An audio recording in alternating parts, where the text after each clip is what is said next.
Hello friends, मैं doctor Ketan Shah इस video में आपका स्वागत कर रहा हूं। आज हमारे साथ है शिल्पी गोयल जो डायटिशियन है। वो हमारे साथ पहले भी एक वीडियो में साथ जुड़े थे और उन्होंने बात किया था कि प्रेगनेंसी और डिलीवरी के बाद जो वेट बढ़ता है उसको कैसे कंट्रोल किया जाए। आज हम बात करेंगे पीसीओएस या तो पीसीओडी, मतलब पॉलीसिस्टिक ओरियन सिंड्रोम या तो पॉलीसिस्टिक ओरियन डिजीज।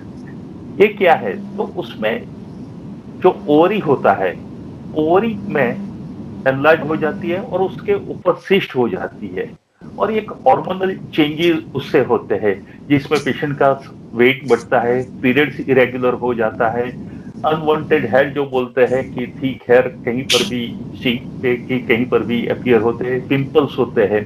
तो लॉट्स ऑफ प्रॉब्लम होता है, कई बार उससे कंसीव होने में भी प्रॉब्लम होता है। इस सब के लिए डाइट का क्या इम्पोर्टेंट, क्योंकि इसके बहुत सारे पेशेंट मेरे पास आते हैं। तो मैं यूजुअली बोलता हूँ कि आप योगा करो और हमारी दवाई के साथ योगा करो और अच्छा डाइट लीजिए।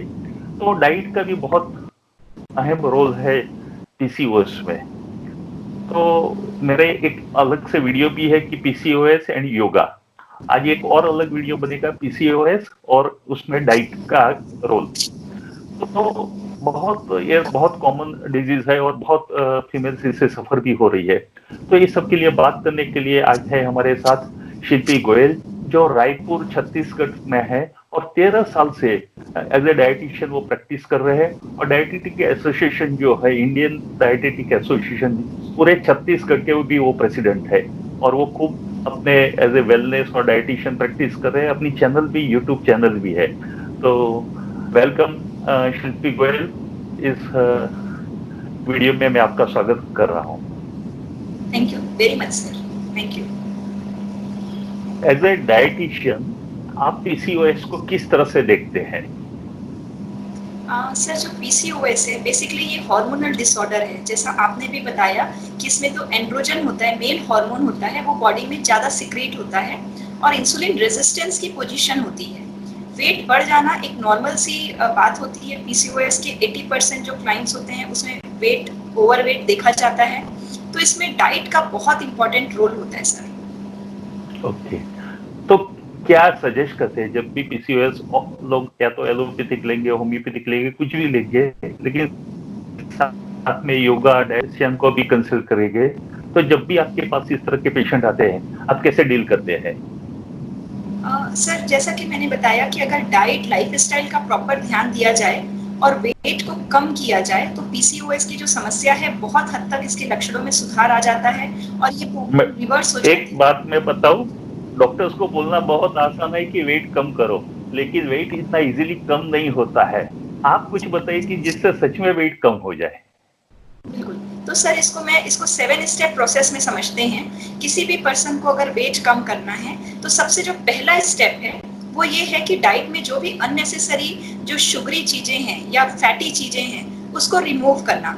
यानी कि अगर डाइट में अननेसेसरी शुगर जा रही है, केक्स है, कैंडीज है, बिस्किट्स हैं, ब्रेड है, मैदा है और इसके अलावा अगर कोई भी पैकेट वाली चीजें हैं जैसे स्नैक्स खा रहे हैं, भुजिया, बिस्किट्स, ये सब खा रहे हैं, तो सबसे पहले तो इसको पूरी तरह से डाइट से रिमूव कर देना चाहिए। पिज्जा, पास्ता, बाहर का सामान, ये सभी चीजों को डाइट से बिल्कुल पूरी तरह से रिमूव करना है। सेकेंड स्टेप पे जब हम आते हैं तो डाइट में कॉम्प्लेक्स कार्बोहाइड्रेट को इंक्लूड करते हैं। यानी कि अगर हम गेहूं की रोटी खा रहे हैं या राइस खा रहे हैं तो उसको हम ओट्स या ब्राउन राइस से रिप्लेस कर सकते हैं। किनोवा या जौ जो होता है वो भी दो ऐसे ग्रेन है जिसमें फाइबर की मात्रा ज्यादा होती है, या रागी, इनको हम अपने डाइट में इंक्लूड कर सकते हैं। जब हम दालों की बात करते हैं तो जो छिलके वाली दालें होती हैं या जो साबुत होते हैं जैसे कि छोला है, राजमा है, काला चना है, मूंग है, मोठ है, इसको किसी ना किसी रूप में हमें डाइट में शामिल करनी है। तीसरे चरण में जब हम आते हैं तो हम ये देखते हैं कि हमारे डाइट में एंटीऑक्सीडेंट और अच्छी क्वालिटी के फैट ये हमारे डाइट में प्रेजेंट हो। तो इसके लिए हम क्या करते हैं कि सभी तरह के जो सीड्स होते हैं जैसे चिया सीड है, पंपकिन सीड है और फ्लैक्स सीड्स हैं, ये एंटीऑक्सीडेंट्स भी होते हैं, इनको हमें अपने डाइट में शामिल करना चाहिए। ये 2 से 3 टीस्पून हम डाइट में अलग अलग टाइम पे हम इसको डाल सकते हैं। इसके अलावा जो फ्रेश वेजिटेबल्स आती हैं, जितनी भी हरे पत्तेदार सब्जियां हैं जैसे पालक है, केल है, पुदीना है, धनिया की पत्ती है, ये वाली जितनी भी डार्क ग्रीन लीफी वेजिटेबल है, इसको डाइट में ऐड करना है। कोशिश करते हैं हम कि इसको हम स्मूदी के रूप में ले लें, ताकि ये कच्ची हमारे बॉडी में चली जाए, इसे पकाकर इसके न्यूट्रिएंट लॉस ना करें हम। तो एक तरह की सर स्मूदी आती है जिसमें हम खीरा, पालक, नींबू, अदरक, इन सभी चीजों को, और धनिया पत्ती, पुदीना भी हम इसमें ऐड कर सकते हैं। इन सभी को नॉर्मली पीस कर इसमें थोड़ी मात्रा में कोई फल ऐड कर सकते हैं, जैसे खरबूजा ऐड कर सकते हैं या फिर एप्पल ऐड कर सकते हैं मीठे के लिए। तो जब हम इसे पीस के लेते हैं तो ये बहुत ही टेस्टी स्मूदी तैयार होती है, और ये स्मूदी पीसीओएस के लिए या वेट लॉस के लिए बहुत फायदेमंद होती है। तो इस तरह से हम एंटीऑक्सीडेंट्स और अच्छा गुड क्वालिटी फैट को हमें डाइट में ऐड करना चाहिए। अगले चरण में सर हमें पानी का इंटेक बहुत बढ़ाना चाहिए, क्योंकि पीसीओएस में बॉडी में स्लो रेट में इन्फ्लेमेशन चालू रहता है। तो पानी का इंटेक हमें किसी न किसी रूप में जरूर बढ़ा लेना चाहिए, हमें कैलकुलेट करके पीना चाहिए, या फिर हम कई तरह के फ्लेवर्ड और डिटॉक्स वाटर शुरू कर सकते हैं, जिसमें कुकुम्बर, धनिया का पानी, पुदीने का पानी, इस तरह का पानी भी हम शुरू कर सकते हैं। अगले स्टेप में जब हम आते हैं तो हमें डाइट में, अपने डाइट में इसी तरह की चीजें ऐड करके फिर एक्सरसाइज चालू करनी चाहिए। जब हम एक्सरसाइज चालू करते हैं तो हमारा जो इंसुलिन रेजिस्टेंस है वो कम हो जाता है। हमारी बॉडी की जो मसल्स और सेल्स हैं वो नॉर्मली ग्लूकोज को अंदर लेने लगती हैं, और इंसुलिन का जो रेजिस्टेंस है वो बॉडी में कम होने लगता है। तो जितनी भी स्ट्रेंथ ट्रेनिंग की चीजें हैं वो हमें अपने रूटीन में शामिल करनी चाहिए। इसके अलावा हम ये देखते हैं कि जो स्ट्रेस होता है ये भी हमारी भूख को बढ़ाता घटाता रहता है, और इंसुलिन रेजिस्टेंस और पीसीओएस के लिए बहुत हद तक जिम्मेदार होता है। तो मेडिटेशन और योगा करना और स्ट्रेस कम करना, अच्छी नींद लेना, ये बेहद जरूरी चीज है। तो ये जो पूरी तरह से जब हम इन चीजों का पालन करते हैं, और इसके बाद सर जो अगला और जो फाइनल स्टेप जो मैं लोगों को सजेस्ट करती हूँ वो होता है इंटरमिटेंट फास्टिंग का, यानी कि टाइम रेस्ट्रिक्टेड ईटिंग का, जिसमें हम अपना डिनर को काफी अर्ली फिनिश कर देते हैं, 6:37 तक हम फिनिश कर देते हैं, और फिर 14 से 16 घंटे का जो रात का फास्टिंग हमारा होता है उस गैप को मेंटेन करते हुए हमारा जो पहला मील होता है वो अगले दिन सुबह हम 8 या 9 बजे लेते हैं। तो इस तरह से जब हम इतना प्रोलॉन्ग गैप मेंटेन करते हैं तो हमारा इस वक्त ग्लूकेगॉन हार्मोन एक्टिवेटेड रहता है बॉडी में, इंसुलिन उस समय सिक्रीट नहीं होता जब हम कुछ भी नहीं खा रहे होते हैं। तो इस तरह से ऐसे लोगों में वेट लॉस में भी मदद मिलती है, at the same time PCOS के रिवर्सल में भी ये बहुत ज्यादा लाभदायक होता है, बहुत हेल्पफुल होता है। तो ये टेक्टिक्स है जिसके साथ हम वेट लॉस करके इंसुलिन रेजिस्टेंस को भी कम कर सकते हैं, और पीसीओएस को जहां तक है हम रिवर्स कर सकते हैं। बहुत बहुत अच्छी बात बताई कि पहले आपने बताया क्या नहीं खाना चाहिए, फिर आपने बताया कि आपके फूड में ही जैसे जो आप गेहूं वगैरह है उसको किस तरह से रिप्लेस कर सकते हैं, और टेस्टी स्मूदी वगैरह कैसे बना सकते हैं, साथ में योगा, और जो इंटरमिटेंट डाइट की बात की आपने, फास्टिंग की, कि रात को 6-7 बजे खाना खत्म करके आप दूसरे दिन सुबह ही 8-9 बजे कुछ खा सकते हैं।